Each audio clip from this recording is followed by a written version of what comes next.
It is 6:11. The Finance and Operations Committee is just a little late. It is Tuesday, July 9th, and we're in the Nashua High School North Boardroom. Ms. Raymond, the birthday girl, could you please call the roll? Why, thank you, Ms. Oden. Ms. Oden. Yes, I'm here. Mr. Mosier. I'm here. All right, great. Mr. Mosier, are you alone? Yes, I am. All right, great. Mr. Mosier is attending by phone, as his health prevents him from being here, and I am here. We also have Mr. Donovan. Okay.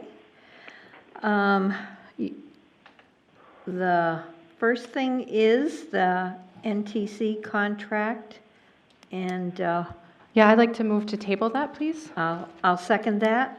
Okay. Roll call? All right. Ms. Oden? Yes. Mr. Mosier? Yes. Can I ask a question? Sure. I guess that's not why my meeting. I- Well, can we finish the vote first, please? Okay. Me? Yes. Okay. So 3-0. Okay, Mr. Mosher, you had questions? Yes, I said, why are you tabling that contract? There weren't a lot of responses to the RFP, very few, maybe just one, if any. So we're going out again and trying to target specific areas like the community colleges, the manufacturing departments in there. So we're going to try to do a more aggressive and targeted posting for the position.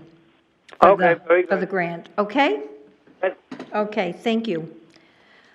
The food service review. Okay, in your package is a cover page, which basically speaks to the completion of this review. We're reviewed by through the state. There's a state individual who does it, but it is part of the federal food program, reviewed every 5 years.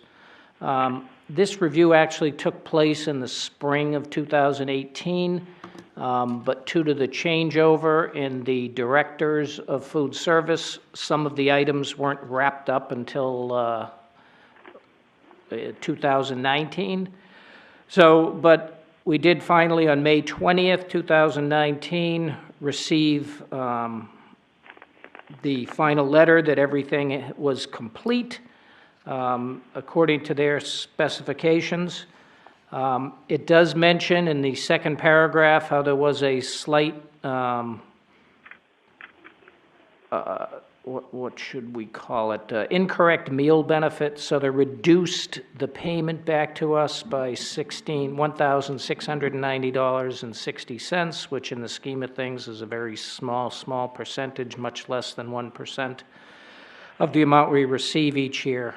And that was because the production records didn't support the total number of lunches. So, for example, what I believe happened in this case, at the high school, they're serving breakfast. They run out of orange juice. Someone runs and gets the orange juice, but they don't track it on a sheet to say, okay, I took a case of orange juice and I moved it out. So the records didn't agree with the actual amount that we billed back through the program. So if you think about it, that kind of thing happens on a fairly frequent basis in our schools. The people that are serving the food are there to try to, when it gets busy, to try to get the food to the students.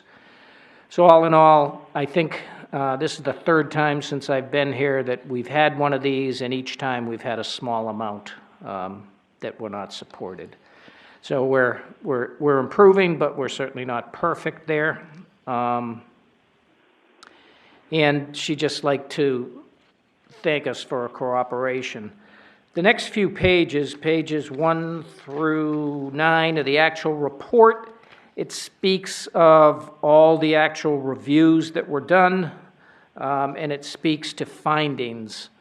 And at the end, if the first one, for example, at the top of page 2, these are all in boxes. What it talks about a corrective action. So the first one, they'd like a corrective action, ensure a system will be developed that will accurately and consistently match students with other household members. So that's been done. All these items, if you look through, I'm not going to go through each and every one of them at this meeting, but it speaks to each of the corrective actions, and all of those are complete. There were a couple that required changing of policies and things, and those were the things that, with the change in the food service directors, were pushed off, because then the new food service director had to make sure that things were worded correctly and then pass them through the policy committee.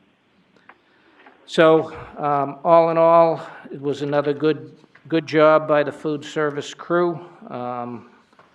Ms. Hodges, who did this review, was very kind and had a lot of good things to say about the people that run our program, and having worked with them for a number of years now, they've done a very good job. Comment. Yes, Mr. Mosher? I read the review through, and I agree with Mr. Donovan. I think that what we did was excellent, considering that there was very little that they had picked on.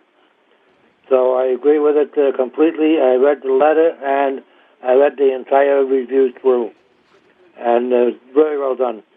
Mm-hmm. I agree with you. I think we did a good job. It kind of fascinated me when they talked about taking a bean salad, and counting the number of particular beans in the salad. I had no idea it was this specific, and they came back, they didn't think there were enough beans in it, and they came back the next week and took 10 samples and counted the number of black beans in it. It was Yeah, it was roasted garbanzo beans.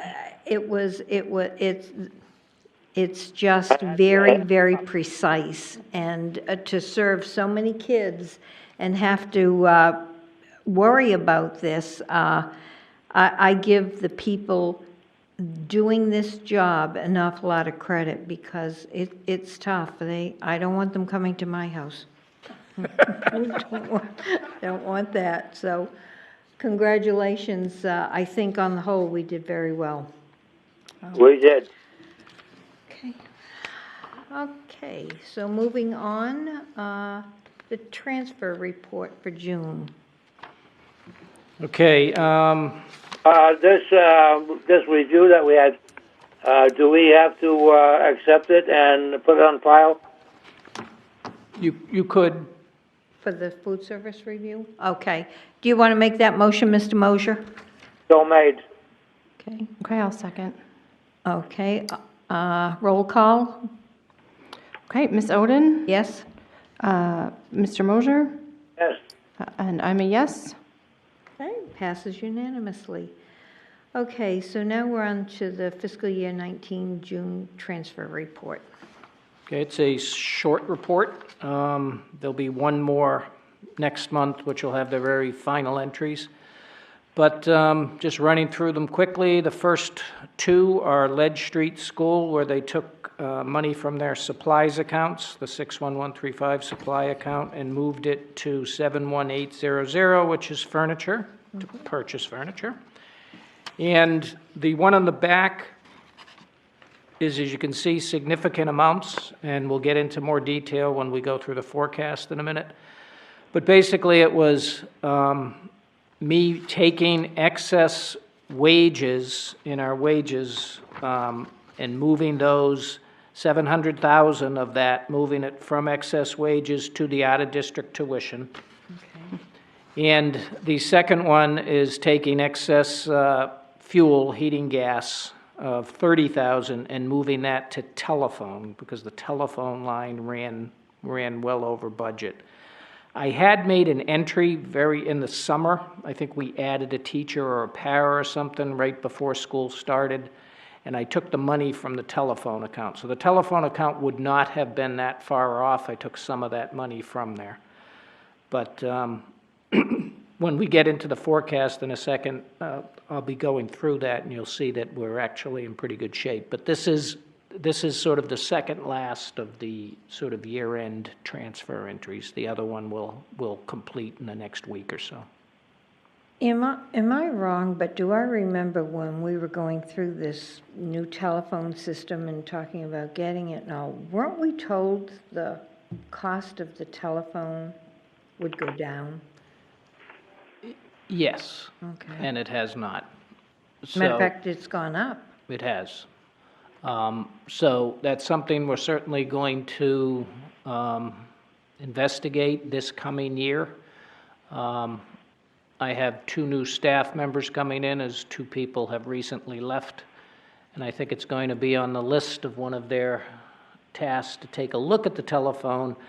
It's tricky. The bills are varied and they're quite large, but I think we'll take a look internally to see if we can maybe figure out what had happened. It had been explained to me, at least this is how I understand it, so it's my understanding, but that when we put the new phone in, we would be taking out a bunch of the so-called copper lines.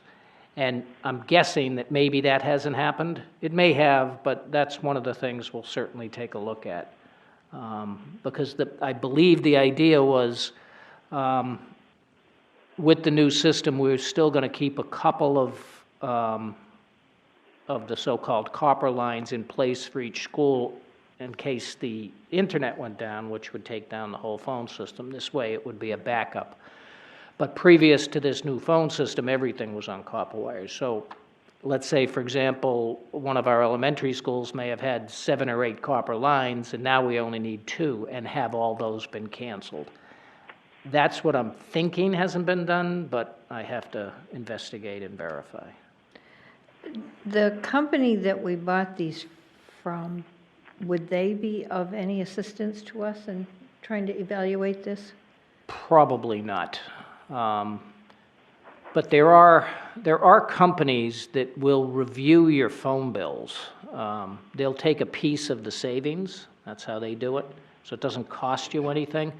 But like I said, I think it's probably worthwhile for us to do a little bit of in-house work over the next couple months and see if we can come up with any answers ourselves. If not, then maybe we reach out to one of those companies. Would that come under Sean Smith? No, that's more of a technology thing. Technology? Yes. Okay. Okay, well, maybe, what's this? This is July, August, September, October. Maybe at our October We can get an meeting, update. we can have an update Okay. on this.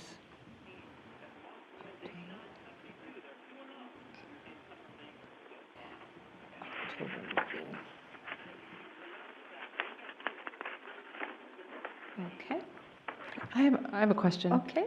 This is from fiscal year, I get so confused with it, 19, right? Yes, Okay. yes. Okay. And so you are looking for 2 motions? One for the transfer to out-of-district and one for the transfer to telephone? I think you can simply approve the transfer report, and that'll cover all of them. Okay. All right, so I move to approve the transfer report. Second. Okay. Roll call? Okay, Ms. Oden? Yes? Okay, Mr. Mosier? Yes. Okay, and I'm a yes.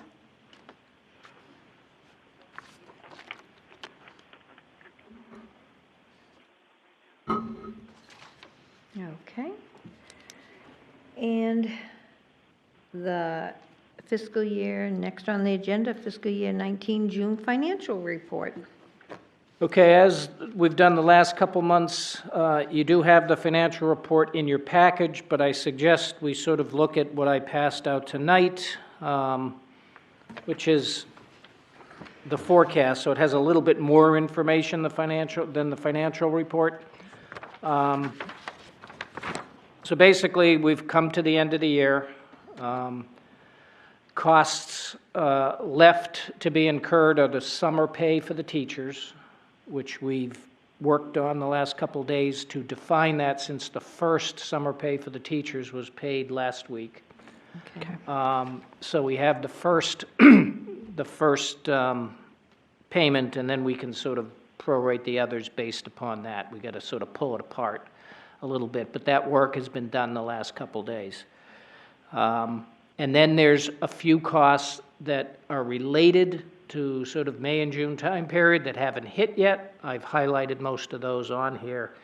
But basically, by the end of the month of July, we will have made sure that all the costs that we expect to be in the budget to actually be booked, and we'll have reviewed all the encumbrances. If you look at the sheet I gave you, the fourth column from the right, in short for encumbrance there, those are all the purchase orders where people have put purchase orders in place, but we've yet to receive the goods. So they're still sitting there. But by the end of July, if the goods have not been received, we make sure that, why haven't they been received?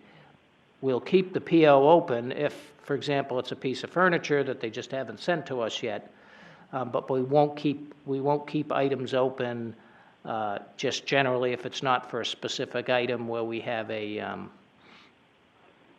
date to receive it. So that's another process that we go through. Accounts Payable Group will be reviewing that in the last 2 weeks of July. So just go ahead. Can I ask a question? When I look at encumbrances, I look down here at HVAC maintenance and building and grounds maintenance. It's like 85,000 total. Why would that be encumbered? There's probably a purchase order for an item, and the item is yet to be received. It's maintenance, but it would also include the piece of equipment to provide the maintenance. Okay. So we sort of put it in that if it's an HVAC type. Okay. Okay, thank you. Anybody else have any questions about that? I'm all set. Okay. Ms. Raymond? Thank you. I just have a question about the benefits. Is that coming out of our budget or the city budget? Okay, good question. Because it looks like it's like we've overused it. Yeah, the benefits, the first three, the FICA Medicare, the pension, and the benefits, which are typically the medical and dental, and mostly the medical those are budgeted by the city and then allocated to each of the departments, depending on how many staff members you have. So if these run over budget and or under budget, which you can see that the benefits line is way over budget, the other two lines are under budget, that does not affect us. Okay, for what we're doing. The city will take all that sort of back at the end now, put all their accruals back into one pot, compare all the costs for everybody, and then make any adjustments they may need to do. Okay. And if you take a look on the back page, in the back, on the box in the back there, you'll see that the net of all the accounts is a minus 811, which would be a little bit of alarm for most people, especially me. But then when you back out those accounts, you'll see that the amount remaining that I'm projecting at this point in time is that we're going to have $182,000 excess in our budget this year. Okay. Now, the good thing is, if you recall, a month or so ago, we received grants, the infrastructure security grants from the state, where it's an 80-20, and we needed to come up with the 20%. So I was at the Board of Aldermen last week speaking on that item. We were going to take the money from our capital reserve account. That's about $140,000. That's our 20% piece. If this 182 is right, then what we're hoping to do is then escrow that 140,000 from here and put it back into the reserve account, because we do need to have some money in some sort of a facility reserve. You know, if a roof blows off or a motor blows, or we have something, we need some sort of emergency money, and that's what that account's for. It's really not meant for this 80-20 thing. But we wanted to do a bunch of the work this summer, so we wanted to get started. And the escrow process, that won't happen until late August, early September. So assuming these numbers are right, and to be honest with you, I'm pretty comfortable that these numbers are in good shape. I think I've done this for a few years now, and I'm pretty comfortable with it. If we just quickly run through, we'll flip back to the first page there, you'll see under the summer column, the wages full-time, that $6,225,000, those are the teacher summer pays. So like I said, the last 2 days we've gone through, we've done a detailed analysis. That's what that number is going to be. That's pretty much a tied down number. So that we've pretty much got all our labor in now. Any more labor we're going to incur is going to go to fiscal year 20 because it's happening in fiscal year 20. So in total, you'll see that there's remaining in labor is still another $197,000 excess labor. So we're good there. And then if we just quickly look down, anything in summer is a bill that I expect. For example, Mr. Attorney Clausen's legal bill for June is yet to come in, so that's what that $3,000 is. I have some money here in summer for electricity, heating, gas, and water because the bills are typically a month behind. I'm pretty comfortable those those amounts will cover what the final June bills are. That copier maintenance, the $14,000 there, I have the actual bill. We just haven't processed it yet, but we'll do that soon.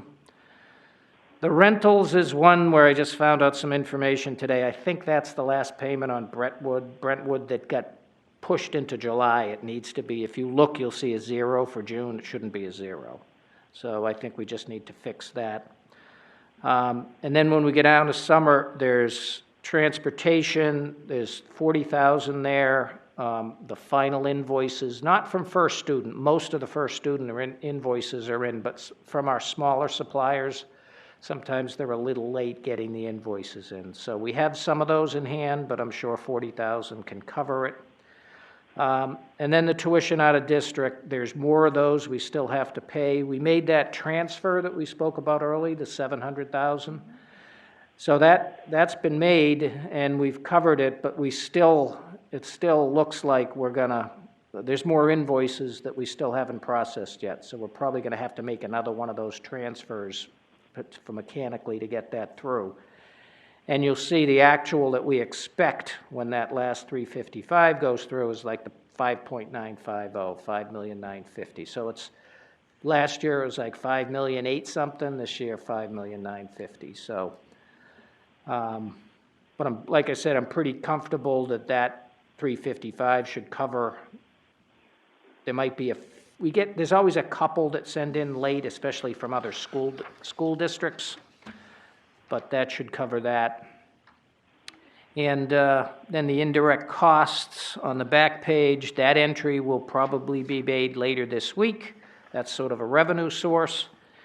And the expense transfers to other funds, what that will be, we haven't made those entries yet, but we're making those in the next couple of weeks. That's from this money we receive from the students to play sports and for the facility rentals. So those numbers are pretty much tied down too. So there's not too much mystery left here. The amount of mystery is, I think, covered by my estimates, and if I'm off a little, maybe 182 turns into 152, but on the other hand, if you look at the encumbrance total, there's still $492,000 of various encumbrances. Typically, that number can't get worse. It can only get better as far as we'll write off some of the purchase orders. So, like I said, that 182, based on encumbrance, will get higher, not lower. So even if we've missed a couple invoices, I think we got it covered a couple of ways. So, first time in 4 years, there's actually some extra money. And also, just to let you know, this all happens at the very last minute, so I can't go to the board for everything. But I did take some of the extra money and I gave it to the high schools to purchase chairs. You've probably heard that a number of times. We've heard that a whole lot. So we purchased, I think, about 400 or 500 chairs. So I think our high schools going into next year will have enough chairs. And I think there was another item, like I said, you'll see that next month, the detail. But we took care of chairs. We're opening another kindergarten at Maine Dunstable, so I bought the furniture for that. That's not getting a new teacher. They're moving people around. Okay. They're opening up, another grade is opening up, I think. So I took care of that because we had purchased furniture for all the other kindergartens. And I think there was one other thing, I can't think off the top of my head, but there was, remember the tennis courts that we approved? Right. And Sean said he'd have enough money, and it turned out he didn't in the deferred maintenance. So there was about 17 or 18,000 that I took, and so now the tennis court work can get done this. Oh, good. I think you had mentioned that at the last meeting. Yeah. That was maybe $15,000 or $16,000 short.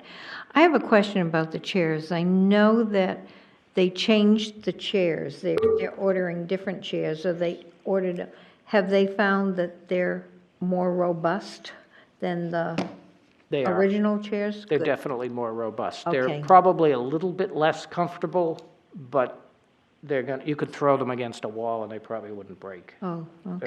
They're less flexible. They're more the sort of the hardcore Verco, more like a chair you'd see in the elementaries. Oh, okay. I don't want them thrown against a wall, but I'm glad they're more robust. Hopefully nobody will, but Okay. Anybody else? One place that needs some new chairs is around the horseshoe in the boardroom. I will make note of that, Mr. Mosher. Yes, thank you. Okay, so we're into the fiscal year 19 year-end forecast, which Well, that's basically what that was, so, we've almost covered all of that. So yes. It looks like we're in good shape, thanks to you, Mr. Donovan, and the work of the people in your office. And I know you've been shorthanded the last couple of months. Yep, Yeah, so- we're getting through it. And I have 2 people starting one on the 22nd, one on the 23rd, so. Oh, good. Of this month. Another stellar job by Uh-huh, Dan Donovan. thank you. Agreed. Okay, anything else? Okay, looking for a motion. All right, I move that we adjourn. So move. Okay. Roll call? So. Yes? All right, Mr. Mosher? Yes. And I am also a yes. So we are adjourned at 6:40 p.m. Good job. And we started 10 minutes late, so 30 minutes. Thank you. Good job. Thank you, very much. Mr. Mosher. You're welcome. Stay cool.